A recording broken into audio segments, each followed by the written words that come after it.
받읍시다. 온유의 복. 예, 옆에 분하고 서로 인사하겠습니다. 온유의 복을 받읍시다. 예, 팔복 세 번째 시간이 되겠습니다. 팔복 세 번째. 첫 번째 복이 뭐였죠? 심령이 가난한 복이죠. 심령이 가난한 복. 예. 빨리빨리 까먹어서 감사해요. 예. 예. 얼마 안 됐는데 벌써 까먹으시면 어떡해요? 예. 두 번째 복이 뭐였어요? 애통하는 복, 애통의 복. 예. 아이고, 하나님이 하시는 말씀, 우리 주님이 하신 말씀 완전히 전혀 달라요. 우리가 생각하는 복의 개념이 전혀 아닙니다. 그죠? 웃고 즐기고 여러분 그게 복인 줄 알았는데 애통이 복이라고 하지 않습니까? 왜? 하나님의 위로를 받을 수 있기 때문이다. 오늘도 여러분 마찬가지입니다. 온유한 자가 복이 있대요. 온유한 자가. 예? 야, 온유한 자가 뭐죠, 여러분?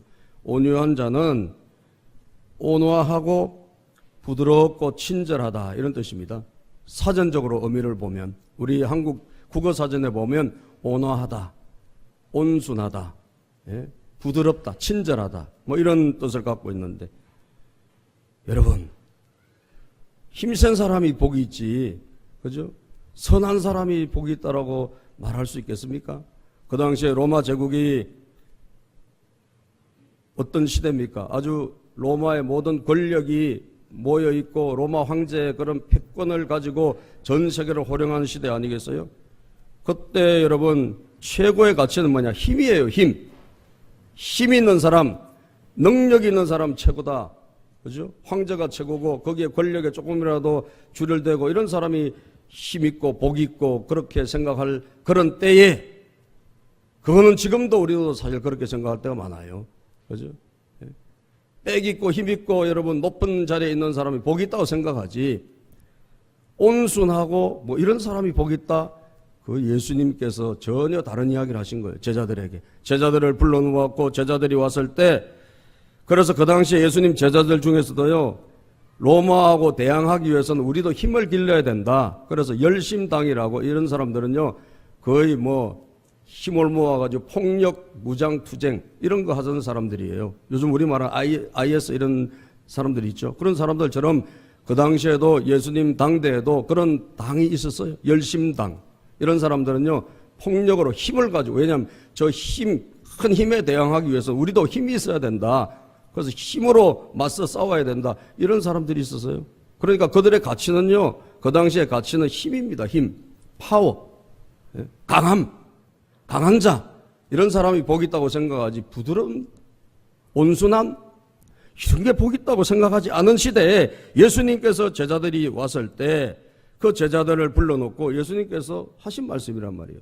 예수님의 제자 중에 여러분 열심당원이 있었어요. 실제로 가냐인 시몬이라는 사람은 열심당이란 뜻입니다. 그게 그리고 폭력주의자죠. 어떻게 보면 그런 사람도 예수님이 제자로 스카우트를 하셨는데 그런 영향을 받은 제자들이 많았어요. 여러분 베드로가 뭘 갖고 다닌 줄 아세요? 베드로가 뭘 갖고 다녔을까요? 칼을 갖고 다녔죠. 그죠? 베드로가 칼을 갖고 다녔고 예수님 잡힐 때 이 칼을 썼잖아요. 그래서 그 종 말고의 귀를 잘라버렸던. 그러니까 예수님의 제자들도 상당히 그런 폭력성이라든지 이런 힘을 신봉하는 이런 사람들이 그 당시에 상당히 그런 정서가 있었다는 것을 우리가 알아야 돼요. 예? 그런 사람들이 많은 그런 시대, 그런 사람들이 추앙을 받고 그런 가치를 따라가는 시대, 예수님이 제자들을 불러 모아놓고 산으로 불러 모아놓고 산상수훈에서 온유한 자가 복이 있다고 하셨단 말이에요. 그러면 주님이 말씀하신 온유가 뭔가, 예수님이 말씀하신 온유가 뭔가를 우리가 깨달아야 진짜 이 온유가 복이 있구나 라고 하는 것을 알 수가 있게 될 것입니다. 사전적으로, 국어 사전적으로는 온순하다, 부드럽다 이런 뜻인데요. 그런데 주님이 오늘 여기에서 쓰시는 그런 온유는 그런 뜻이 아니고 그거와 약간 차원이 다릅니다. 여러분 어떤 사람은요 솔직히 태어날 때부터 착한 사람이 있어요. 그죠? 굉장히 온순한 사람이죠. 태어날 때부터 법 없이 사는 사람. 정말 여러분 어떤 문제가 있어도 별로 화도 안 내고 그런 사람이 있죠. 그런 분 옆에 혹시 계신가 한번 쳐다볼래요? 태어날 때 저는 태어날 때부터 너무 선하고 착해요. 그런 사람 혹시 있어요? 손 들어보실래요? 제가 상을 드릴게요. 예. 그런데 교회는 잘 없으시더라고, 그런 분들이. 예. 여러분, 태어날 때부터 정말 선하고 유달리 그렇게 온순한 분들이 가끔 있습니다. 그런데 여기서 말하는 여기서 말하는 그런 온유라는 것은 그런 게 아니고요. 태어날 때부터 여러분 선하게 정말 남다르게 천에 하나 만에 하나 백에 하나 착하게 선하게 태어난 그런 성품을 말하는 것이 아니라, 그렇게 하는 것이 아니라, 이 언어의 뜻은 길러진, 잘 조련되어서 잘 훈련되어서 온순해진 것을 말하는 거예요. 펄아우스라는 이 원어의 뜻은 그냥 타고난 그런 온순함이 아니라 원래는 그런 사람이 아니에요. 원래는 아주 상당히 거칠어, 원래는 여러분 폭력적이에요. 원래는 성질이 정말 개판 5분 전이에요. 성질이 개판 5분 전이란 말을 써도 되죠? 가끔 제가 너무 무식한 말을 쓴다고 우리 사모님이 가끔 뭐라 할 때가 있는데, 그거 괜찮잖아요? 그죠? 성질이 워낙에 안 좋은 사람은 그런 말을 써도 되잖아요. 원래 그런 사람이에요. 원래 그런 사람. 그런데 여러분, 하나님이 은혜를 주셔가지고 길러지고 조련되고 훈련되어서 정말 과거에 거기에 다 빠져버린 거예요. 과거에 그런 모든 성품이 기질이 싹 어디론가 있긴 있어요. 완전히 사라지진 않아요. 여러분, 성질이 사라지는 건 아니더라고 보니까. 얻을 때 다시 나와요. 그죠? 그런데 그것이 어떻게 되느냐? 압도적인 외부적인 힘에 의해 가지고 다 눌러져 버리는 거예요. 훈련되고 조련돼 가지고. 예? 여러분 보세요. 야생마하고 준마를 한번 생각해 보세요. 야생마는 어떻죠? 야생마는 여러분 막 힘이 얼마나 장사한지 몰라요. 그죠? 막 달리기도 엄청 빨라요. 그런데 이 야생마를 쓸 수 있어요? 없어요? 못 쓰죠. 왜? 천방지축 뛰어다니니까 못 쓰는 거예요. 예? 지 마음대로 막 천방지축 뛰기 때문에. 그래서 이 야생마를 준마로 만들려면 어떻게 해야 돼요? 조련이 필요한 거예요. 그죠? 조련사가 붙어가지고 훈련하는 그 사가 붙어가지고 이 야생마를 잡아가지고 훈련을 시키는 거예요.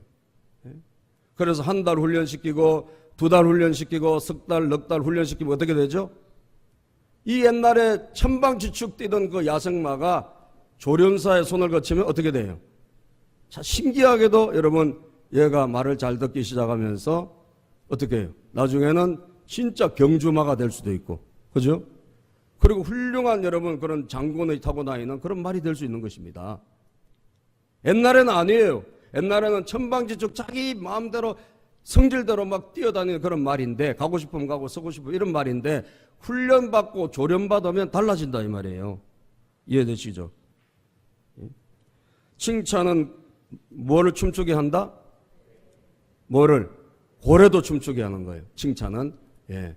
그래서 이 칭찬은 고래도 춤추게 한다는 이 고래가 여러분 미국의 시월드에 있는 그 고래를 말하는데 범고래랍니다. 범고래. 범고래라는 것은요, 사람을 잡아먹는 식인 고래를 말하는 거예요. 사람을 잡아먹어요, 그 고래가요. 그런데 그 고래가 어떻게 해요? 조련사를 만나가지고 조련을 받잖아요. 조련을 받아서 잘 훈련되면 한 달, 2달, 몇 달 지나면 이 고래가 나중에는 춤도 추고 그다음에 뭐까지도 해요? 농구도 하고 그래요. 그죠? 예, 우리가 지난번에 블라디보스토크 갔을 때, 선교 갔을 때 거기 우리 한번 갔는데 거기 굉장히 유명한 그런 돌고래 쇼를 하는데 우리가 갔는데 거기도 여러분 마찬가지입니다. 예, 엄청난 훈련받고 조련받은 그 돌고래들이 막 쇼를 하는데 정말 잘하더라고요. 예? 그 사람 막 태우고 다니고. 예? 야, 여러분, 천방지축, 물고기인데도 불구하고 천방지축인데 훈련되고 조련되고 다듬어지니까, 야, 그게 외화벌이가 되고 말이죠. 그리고 공연을 하고 그런 아주 놀라운 그런 변화된 그런 물고기가 되어버린 거예요. 변화된 고래가 되어버리는 거예요. 주님이 말씀하시는 오늘 온유라고 하는 것이 바로 그런 개념이라는 것입니다. 오늘 우리가 예수 그리스도를 믿기 전에, 예수님에게 나오기 전에는 정말 우리가 거칠고 너무나 여러분 누가 보더라도 저 사람은 정말 폭력적이야, 저 사람은 너무 감정적이야, 저 사람은 너무 고집이 세, 저 사람은 아집이 세, 이런 것들이 우리가 가득 있는데 예수님을 믿고 나서, 예수님에게 나오고 나서부터 어떻게 된 거죠? 예수님에 의해 가지고 우리가 훈련되고 조련되고, 그렇게 해서 길들여져 가지고 성품이 말이죠, 과거에 그런 막 엄청난 급하고 막 옛날에 그런 막 감정적이고 이런 것들이 어떻게 돼? 싹 가라앉아서 이게 쑥 가라앉아 가지고 주인이 쓰시기에 합당한 그런 온순함, 거친 것들이 조정되고 말이죠, 달라지고 변화되어서 온유해진 사람.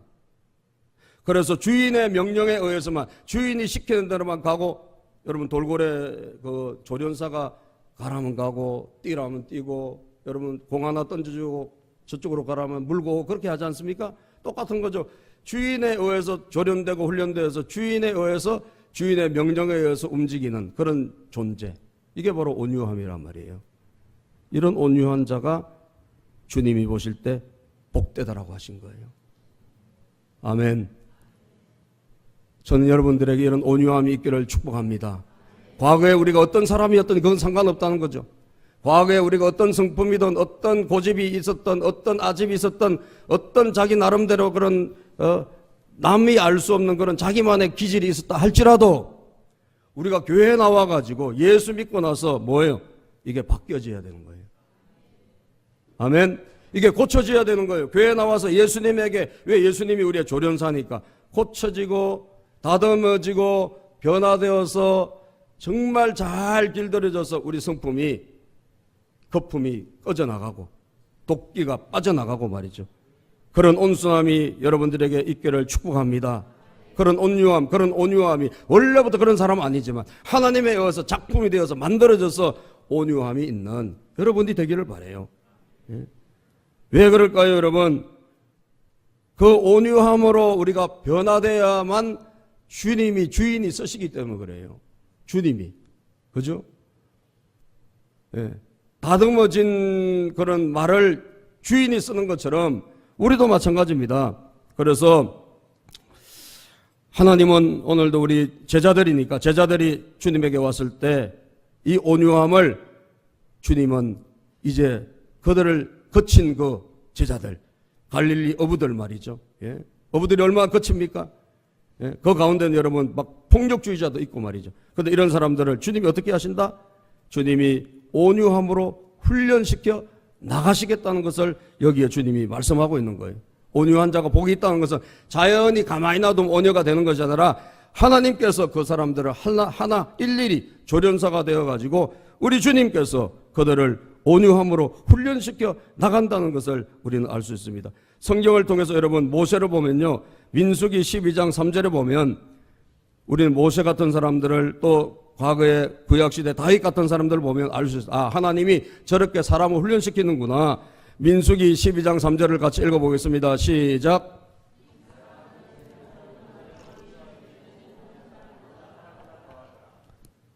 이 사람 모세는 출애굽 시대 지도자 아닙니까? 이 사람 모세는 온유함이 지면의 모든 사람보다 더하더라. 그럼 예수님이 하신 말씀이 뭐예요?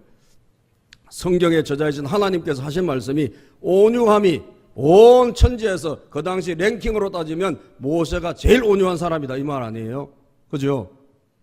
그럼 모세가 여러분 그렇게 진짜 원래부터 온유했느냐? 아닙니다. 모세가 온유한 사람이 아니에요. 원래는요, 상당히 거친 사람이에요. 그래서 모세는 여러분 나일 강가에서 참 그 갈대 상자에 들어갔다 구사일생으로 구원받고 애굽의 왕궁에 입적이 돼서 공주의 아들로 들어갔지 않습니까? 그렇게 해서 40년 동안 그 애굽의 왕궁에서 잘 공부하고 인류 지식을 배우고 말이죠, 교육을 받고 잘 다듬어졌어. 그런데 여러분, 그가 나이 40세에 내가 드디어 우리 민족이 고통받고 있으니까 내가 우리 민족을 한번 건져보아야지. 우리 민족에게 뭔가 내 영향을 미친 지도자가 되어봐야지 하고 나섰지만 하나님이 그를 안 쓰셨어요. 왜? 그에게 혈기가 있고 여러분 그가 사람을 죽였어요. 그죠? 애굽 군인을 죽이고 모래 파묻고 말이죠. 그리고 자기 동족에게 갔더니 자기 동족이 너가 그 사람 죽이고 우리도 죽이려고 그러냐? 우리의 재판관 되려고 그러냐? 그러면서 이 모세를 배척해 버렸어요. 그래서 졸지에 살인자가 되어서 도망자가 되어가지고 광야로 그냥 도망을 가잖아요. 그때는 하나님이 안 쓰셨다니까. 모세가 인류 공부를 하고 엄청난 여러분 수준이 있었음에도 불구하고 나이도 좋고 그럼에도 불구하고 하나님이 안 쓰셨어요. 왜요? 아직도 온유함이 없는 거예요. 온유함으로 훈련되고 조련되지 않았기 때문에 그래서 40년 동안 광야 생활을 하게 하셨어요. 40년 동안. 아멘. 그 40년 동안 여러분 정말 비참하게 살았을 거 아니에요. 잊어져 버린 존재, 실패자, 도망자, 그죠? 왕궁에서 완전히 그냥 정말 비참한 신세가 되고 말았어요. 예? 모세가 자기 집도 없어서 자기 집도. 자기 여러분 직장도 없었어. 그 처갓집, 처가살이. 제일 힘든 게 처가살입니다, 여러분. 그래요, 안 그래요? 그죠? 우리가 처갓집에서 자기가 뭐 이게 할 수 없어 처갓집에서 사는 게 힘든 거예요, 여러분. 그런데 그걸 40년을 한 사람이 모세예요. 왕궁에서 나와가지고 그렇게 힘들게 살았어요. 그런데 여러분 그 40년이 지난 80세에 하나님이 그를 불러 쓰신 거예요. 왜 그래요? 이제는 됐다라는 거죠. 이제는 그 성품이, 이제는 그 과거의 기질이, 옛날에 그 모든 것들이 빠져나간 것입니다. 급하고 여러분 막 사람 죽이려고 하는 이런 폭력성이라든지 이 모든 것들이 다듬어지고 빠져나가서 이 80세에 됐을 때는 훈련되고 하나님에 의해 가지고 조련된 거예요. 그래서 그때 하나님이 부르신 거예요. 오늘 80세가 여러분 안 되신 분 한 손 들어 보실게요. 80세 안 되신 분 손 들어 보세요. 할렐루야. 아직도 여러분 희망이 있습니다. 왜? 하나님께서는요, 나의 불문, 우리가 준비될 때 하나님이 불러 우리를 쓰시는 줄로 믿습니다. 젊었다 해도 안 썼어요. 젊어도 준비가 안 되면 안 쓰시는 거예요. 성품이 준비 안 되고, 예? 하나님이 뭘 원하실까? 온유한 자를 원하신다니까요. 온유한 자가 되기 위해서 우리를 길들이시고 우리를 광야로 데려가시고 시련과 실패와 고난과 역경을 통해 가지고 우리를 만들어 가신다 이 말이에요. 할렐루야. 그렇게 해서 여러분 그때 하나님이 쓰시기 시작해서 모세를 그렇게 칭찬해 주신 이 사람은 지면에 있는 모든 사람보다 착하고 온유한 사람이다. 원래 그런 사람이 아니지만 훈련받고 조련돼서 그렇게 된 거예요. 예? 얼마나 감사합니까? 여러분 힘든 고비를 지나고 계신 분들 기뻐하시기를 바라요. 여러분들이 그 과정을 통해서 단련되어지는 것입니다. 그 과정을 통해서 내가 하나님의 사람으로 작품이 만들어지는 거예요. 예? 억울한 일을 겪을 때 여러분 그걸 통해 가지고 우리가 하나님이 쓰시는 사람이 된다 이 말이에요. 괴로움이 있다, 억울함이 있다, 이 모든 과정들이 다 하나님의 훈련소예요. 하나님이 조련하고 여러분 야생마를 훈련시키듯이 돌고래를 조련하듯이 하나님이 우리를 고난으로 우리를 데려가셔서 고난의 광야에서 우리를 훈련하시는 줄로 믿습니다. 조련해 주시는 거예요. 그래서 온순하게 하나님의 의해 가지고 여러분 성품이 다듬어지게 해 주신다 이 말이에요. 다윗을 볼까요? 다윗은 여러분 사무엘상 16장에 보면 어린 소년 때 하나님이 왕으로 그냥 기름을 부었어요. 그런데 어린 소년이라도 너무나도 대단한 것은 골리앗을 죽일 수 있는 그런 대단한 힘을 가지고요. 나름대로 다윗이 하나님을 사랑하고 나름대로 힘도 있고 양을 치고 비록 있었지만 그 집안에서 여러분 하나님께서 그를 불러서 왕으로 세울 때는 대단한 여러분 가치가 있는 희망이 있는 사람이기 때문에 불러내신 거예요. 다윗이 왕이 됐을 때 나이가 정확하게 나오지는 않지만 10대 후반 정도 되는 것 같아요. 그러니까 그 전에 왕된 사람도 많았거든요. 8세 왕된 사람이 있지 능히 할 수 있을 정도. 왜? 사울 왕은 형편없었으니까 사울 대신에 할 수 있는 정도 수준이 됩니다. 그런데도 하나님은 기름을 부어놓고 바로 쓰시지 않아요. 바로 안 쓰시고 한 10몇 년 정도의 그런 훈련 기간을 주신단 말이에요. 훈련 기간. 그래서 30세 비로소 왕으로 하나님이 세우셨어요. 기름은 과거에 부어 놓으셨어요. 그러면 나머지 그 기간 동안 뭐 하셨냐? 이게 바로 훈련소라니까. 훈련소. 조련. 뭔 조련을 하시는 거죠? 성품을 훈련시켜서 온유한 자로 만들어 가시는 과정이라 이 말이에요. 그 온유한 자, 억울함이 얼마나 많았습니까? 그 기간 동안에 억울함을 따지면 다윗처럼 억울한 일을 많이 겪은 사람은 없을 거예요. 억울해도 다윗처럼 억울한 사람은 없을 거예요. 틀림없어요. 그런데 그런 억울함을 겪고도 여러분 그 시간마다 정말 하나님 앞에 엎드리면서 도대체 왜 나에게 이런 일이 일어났습니까? 하나님 앞에 하소연하면서 그렇게 갔던 시간들이 나중에 다윗을 다윗되게 하신 줄로 믿으시기를 바랍니다. 그래서 훈련된 거예요. 온유함이 나온 것입니다. 다윗이 왕이 되고 난 다음에 제일 어려웠던 시간이 뭐냐? 왕이 되고 난 다음에 제일 어려웠던 것은 자기 아들이 쿠데타를 일으켰어. 압살롬이라는 사람이 쿠데타를 일으켜가지고 여러분 아버지에게 대들고 왕이 돼버린 거예요. 그래서 다윗이 울면서 피난을 갑니다. 쫓겨나는 거예요. 왕의 자리에 올라갔다가 여러분 억울해도 그런 억울한 일이 있습니까? 그렇게 괴로운 일이 있습니까? 그런데 다윗은 이미 광야 생활과 어려운 시절을 겪으면서 훈련됐기 때문에 보세요. 다윗이 사무엘하 16장에 보면 다윗이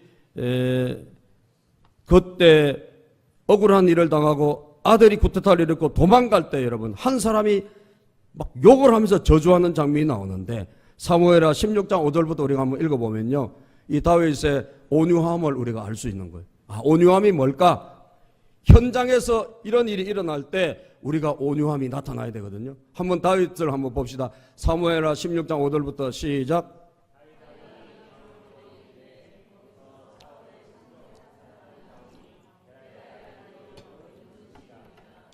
그가 나오면서 계속하여 저주하고, 자, 사울 왕의 친척이었던 사람이 나와가지고 피난 가는 다윗에게 막 욕을 하고 저주하면서 막 나오기 시작했어요. 다윗은 여러분 그냥 혼자 도망가는 게 아니에요. 그래도 왕이기 때문에 주변의 신하들을 거느리고 가는 중입니다. 그런데 시므이라는 사람이 여러분 저주하는 것입니다. 6절을 볼까요? 또 다윗과 다윗 왕의 모든 신하들을 향하여 돌을 던지니 그때 모든 백성과 용사들은 다 왕의 좌우에 있었더라. 용사들도 다 있습니다. 그런데 시므이라는 사람이 돌을 막 던지면서 도망가는데 거기다 돌을 던진다. 이건 여러분 얼마나 모욕적인 일입니까? 왕인데. 그죠? 그러면서 입에는 계거품을 물고 욕을 하면서 말이죠. 저주를 하면서 돌을 던지네. 이거 어떻게 해야 돼요? 가만히 놔둬야 돼요? 어떻게 해야 돼요?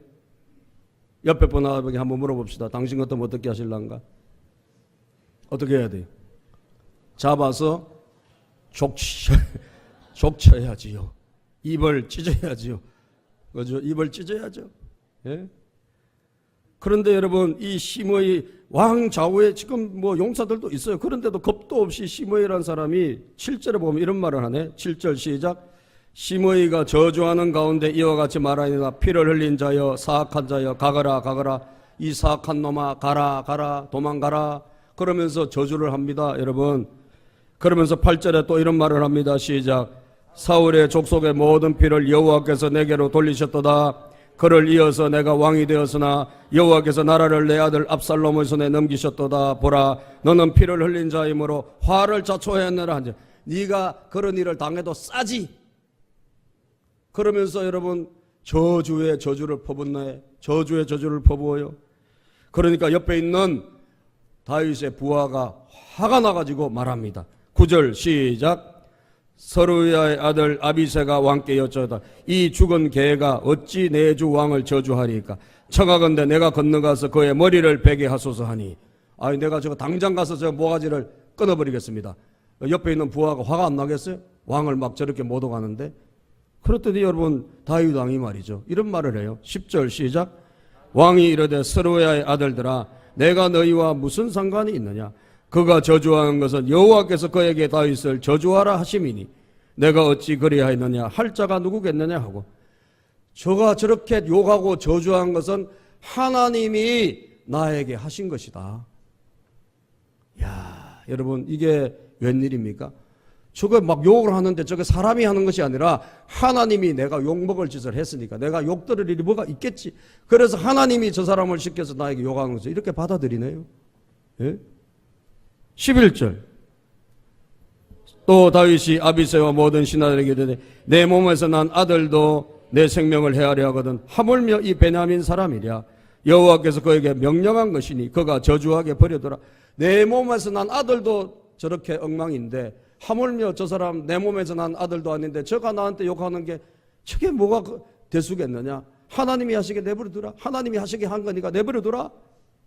여러분 12절 혹시 여호와께서 나의 원통함을 감찰하시리니 오늘 그 저주 때문에 여호와께서 선으로 내게 갚아주시리라 하고, 내가 혹시 억울한 것이 있으면 누가 갚아주신다? 하나님이 갚아주실 것이다. 아멘. 하나님이 내 변호사가 되시고 하나님이 내 편이 되시기 때문에 내 억울함이 있으면 주님이 계산해 주시고 갚아주실 것이다. 왕이 여러분 얼마든지 죽일 수 있는데도 안 죽입니다. 보복, 화 안 납니다. 왜요? 온유함으로 길들여져 있기 때문에 그래요. 하나님에 의해서 온유한 사람이 됐기 때문에 그런 줄로 믿습니다. 이게 그냥 나오는 것이 아니라, 그냥 되어지는 것이 아니라 하나님에 의해서 오랜 세월 동안 연단되고 훈련되고 조련되고 다듬어지면 고난도 많이 겪고 어려움도 많이 겪고 실패도 해보고, 아멘, 눈물도 흘려보고 욕도 들어보고 말이죠. 그런 삶을 살면서 다듬어진 거예요. 다듬어진 거예요. 다듬어진 거예요. 그래서 13절에 보면 시작, 다윗과 그의 추종자들이 길을 갈 때에 시므이는 산비탈로 따라가면서 저주하고 그를 향하여 돌을 던지며 먼지를 날리더라. 따라가면서 저주하고 돌도 던지고 먼지도 날리지만 그냥 가고 있는 다윗. 이게 여러분 뭐라고요? 온유함이에요. 아시겠어요? 우리 예수님께서 뭐라고 하셨죠? 온유한 자가 복이 있다 그랬어요. 이 성품이 여러분 원래 있는 게 아니에요. 우리에게는 이런 성품은 없어요. 우리는 그냥 맞대응하고 우리는 그냥 같이 여러분 싸우고 아니면 우리는 그 보복을 하고 그게 우리의 원래 성품이에요. 원래 우리의 기질이에요. 그런데 우리가 하나님에 의해서 붙잡혀서 성령님이 우리와 함께 하셔서 우리를 다듬으시고 오랜 세월 동안 조련하셔서 정말 다윗처럼 말이죠. 그 억울한 가운데서도 그 눈물 가운데서도 그냥 참고 견디는 거예요. 왜? 하나님이 계시기 때문에. 믿습니까? 하나님이 계시기 때문에. 하나님이 안 계신다 하면 내가 해야지. 그러나 하나님이 계시니까 전능하신 우리 아버지가 갚아주실 것이다. 내 억울함을 계산해 주실 것이다. 내 고통을 주님이 알아서 언젠간 좋게 해주시겠지. 그래서 여러분 온유라고 하는 것은 하나님에게 정말 훈련될 때 믿음이 없으면 이 온유가 안 나와요. 그죠? 하나님을 신뢰하는 믿음. 따라서 믿음. 따라서 오직 믿음. 여러분 하나님을 오직 신뢰하시기를 바랍니다. 하나님은 여러분과 함께 하십니다. 하나님 여러분과 동행하십니다. 절대로 우리를 버리지 않습니다. 이거 깨질라 그러네.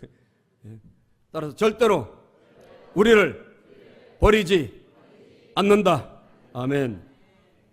이게 마이크가 지금 몇 주 더 이상해 지금. 뭘 만지고 나서 지금 여기가 지금 정상이 아니에요. 소리를 크게 못 나겠어요. 하나님 우리를 버리지 않는다는 거예요. 그래서 우리를 붙잡아 주시고 인도해 주셔서 하나님 우리와 함께 하셔서 한 가지 그 과정을 겪어가면서 때로는 넘어지기도 하고 때로는 여러분 좁은 길을 가면서 외롭기도 하고 그러면서 하나님과 함께 동행하는 법을 통해서 우리를 온유한 자로 만들어 가신다.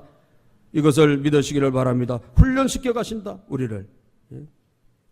이게 얼마나 귀한지 몰라요. 예수님이 뭐라고 말씀하셨느냐. 예수님이 마태복음 11장 28절에 보면 수고하고 무거운 짐진 자들아 다 내게로 오라 그러셨어요. 내가 너희를 쉬게 하리라. 그러면서 11장 29절에 하신 말씀이 뭐냐. 마태복음 11장 29절 나는 마음이 온수하고 시작 나는 마음이 온유하고 겸손하니 나의 멍에를 메고 내게 배우라. 예수님이 마음이 뭐라고요? 온유하고 겸손하다 그랬어요. 나의 멍에를 메고 나에게 배우라. 우리는 온유하지 않은데 하나님께서 우리 주 예수님을 통해 가지고 우리를 온유한 자로 배우도록 주님이 나와 함께 하실 때 우리가 그것을 배워나가는 거예요. 매 시간마다 순간마다. 오늘도 여러분 억울한 일이 얼마나 많습니까? 여러분 괴로운 일이 얼마나 많습니까? 여러분 인생에. 그런 것을 지나갈 때 그때 주님과 함께 그것을 통과해야 된다 이 말이에요. 아멘. 멍에를 같이 맨다는 것은 주님과 함께 가는 거예요. 멍에 아시죠? 소가 여러분 일할 때 목에 매는 거잖아요. 근데 우리나라는 하나씩 매지만 저 중동에 가면 두 개를 같이 매서 두 마리가 같이 짖는데요. 바디를 할 때. 그러니까 같이 가는 거예요.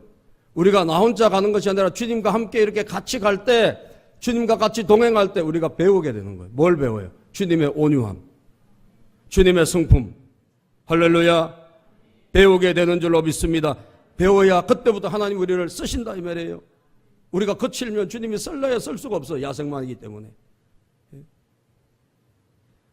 최고의 싸움 딱이 있는데, 최고의 싸움 딱은요, 여러분, 최고의 싸움, 투견, 개 싸움 있죠, 개 싸움. 그 다음에 닭도 여러분 싸우는, 닭 싸움이 있답니다. 닭 싸움. 저는 닭 싸우는 건 못 봤어요. 닭 싸우는데, 그 투개라 그런답니다, 투개. 닭끼리 싸우는데요. 그런데 닭끼리 싸울 때 최고의 그 닭을 잘 싸우는 닭이 어떤 닭이냐? 그게 목개, 목개라고 그래요. 그래서 이 목개의 그 유래를 보니까 장자라고 하는 그 장자의 책에 나오는 거예요. 굉장히 중국의 어떤 왕이 이 싸우는 이 닭 싸움을 너무너무 좋아했나 봐요. 그래서 그 당시에 사육하는 사람, 기성자라는 사람한테 닭을 한 마리 주면서 이 닭을 최고의 싸움 닭으로 만들어 달라.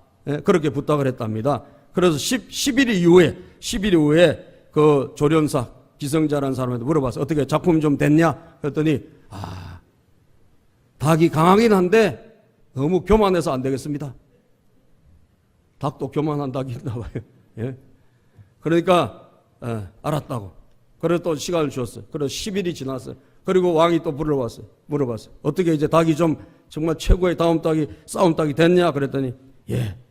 교만은 없어졌는데 너무 조급합니다. 그래서 아직은 멀었대요. 그래? 그럼 또 훈련을 시켜봐라. 그래서 10일 후에 또 30일째 되던 날이 돼서 왕이 또 불러서 어떻게 됐냐 물어보니까 예. 이제는 조급증은 해결이 됐는데 눈꼬리가 너무 싸나워가지고 예. 닭이 눈꼬리가 있어요. 닭이 눈꼬리가 너무 싸나워서 공격적이라서 이게 안 되겠다는 거예요. 그래서 그럼 또 훈련을 또 시켜봐라. 그래서 여러분 40일째 다시 왕이 불렀대요. 그랬더니 이제는 됐다는 거예요. 어떻게 됐느냐?